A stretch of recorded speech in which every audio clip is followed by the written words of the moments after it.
Hello everyone, my name is Rehan and hope you guys are having a wonderful day. And today I'm going to talk about one of the most important concepts of sociology, which is known as socialization. So what is socialization? Socialization is something which prepares us to be a functional member of a society. It's a way to learn culture, and socialization is teaches us or enforces an individual to learn to be able to talk, behave, and understand the real world. And it starts from the birth till and continues till throughout the life until we die. Moving ahead, we'll talk about the why is it important to us, because it helps us to fit in the society and be acceptable by others. It teaches us the value and tradition and culture which makes us a person who we are.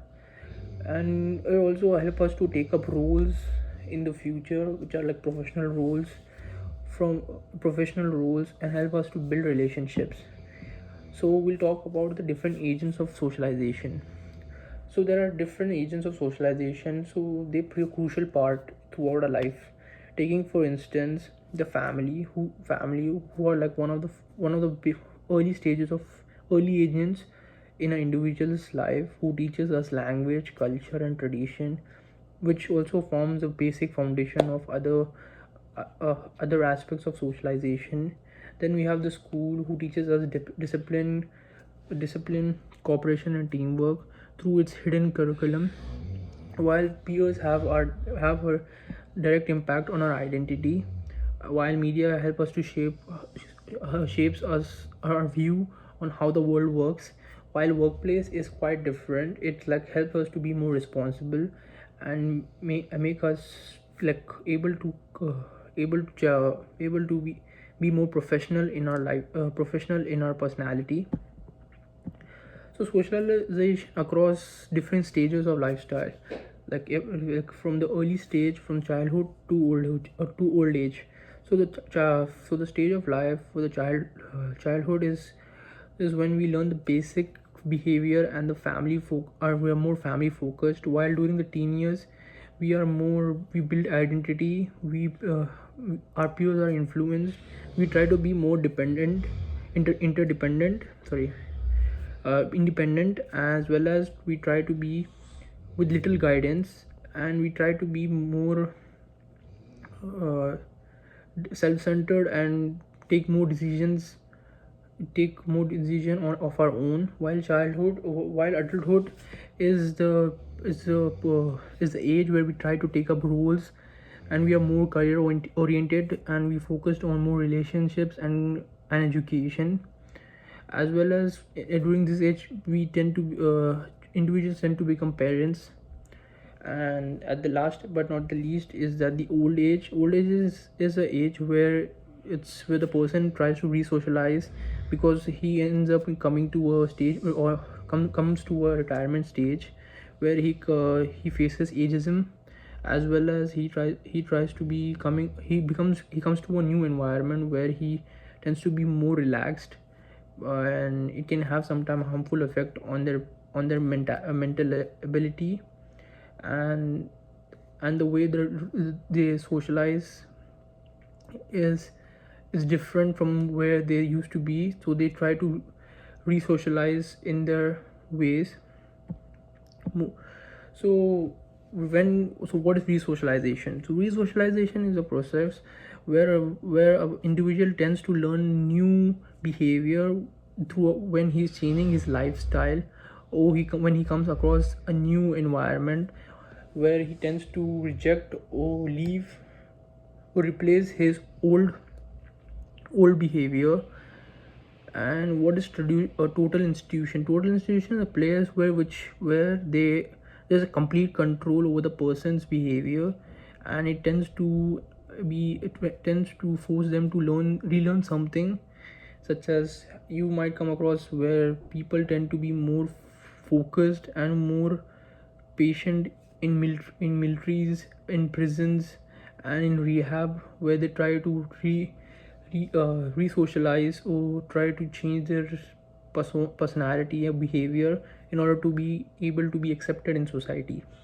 So what is hidden curriculum? So hidden curriculum is, since we have spoken it during our agents of socialization, hidden curriculum is something which is indirectly taught to a person, to a kid, during his school days, and it's an unspoken rule in schools, which such as the obedience. They teach us obedience, time management, punctuality, competition.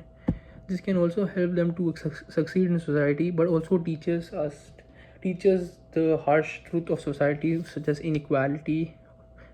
And moving ahead, we'll talk about the different theories of socialization. And to begin with, the structural functionism. Structural functionism is something where the socialization is keeps the society stable and organized, and ensure that everyone learns the basic rules, norms, or a way of living that that keeps a smooth running in the society. Conflict theory. This is the next theory which we will talk about. Conflict theory. This theory, it creates unfairness, and how socialization creates unfair fairness in today's world. So this theory talks about how rich, or the elites, or the class, or the wealthy class uses people to control, uses working class to use their power or influence to control the working class. Different groups are taught different ways to re-socialize, such as, for instance, like the working class people, the child in working class are taught to be more obedient, while the upper class are children are taught to be taught how to lead. So what is symbolic interactionism?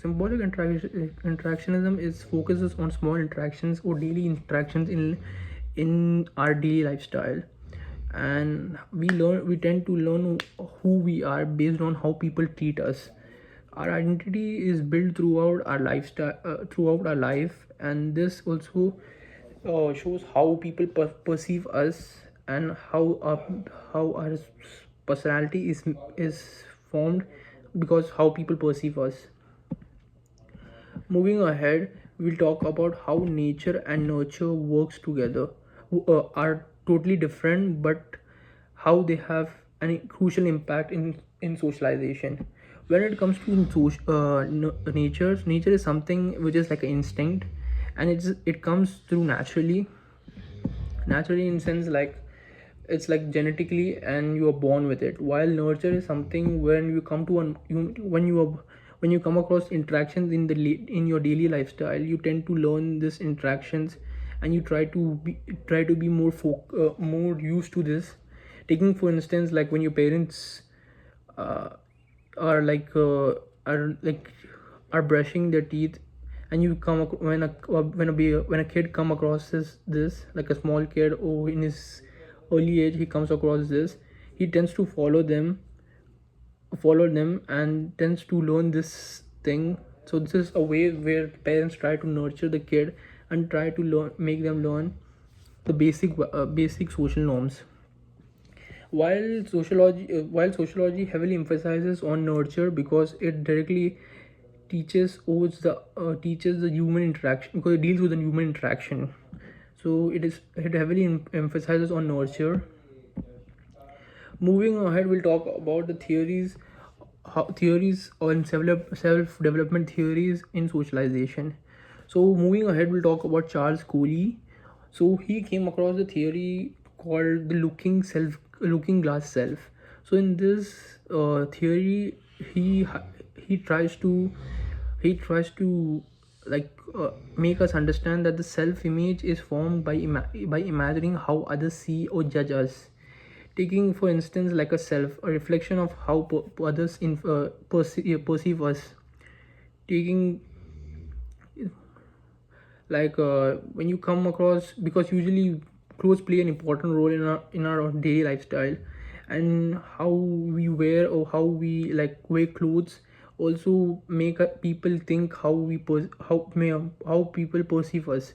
Like for instance, if you're wearing something stylish or something more expensive, people perceive you as to be more wealthy, while when you wear casual clothes, or when you wear attires which are not socially compatible, they tend to perceive you down towards like minor or marginalized class or poor. Moving ahead, we'll talk about George Herbert Smith's theory, which talks about the stages of self. So, since self is the reflection how others perceive us. So, in his theory, he talks about different stages. So, there are three main stages. So, the first stage is the preparatory stage. So, in this stage is where the kid or the person is like pretty young, is like around 2 years or below.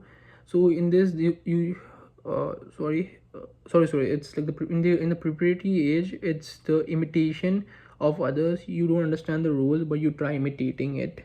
While the play stage is you take up one of this role, taking for instance like you have taken the role and like you're mimicking the role, but you are not like fully involved in the rule. But in the game stage is that you understand the multiple rules of the thing and you try to generalize this, and that's the game stage. So the three main stages which we spoke about, and that's what the socialization chapter is, and how it's play a crucial role in structuring our behavior and norms, and how it can create inequality and in the society. At the same time, it helps to bring how it fosters the personality and make us more knowledgeable about how we can interact with the society and the individual in the society. And that's all. Thank you.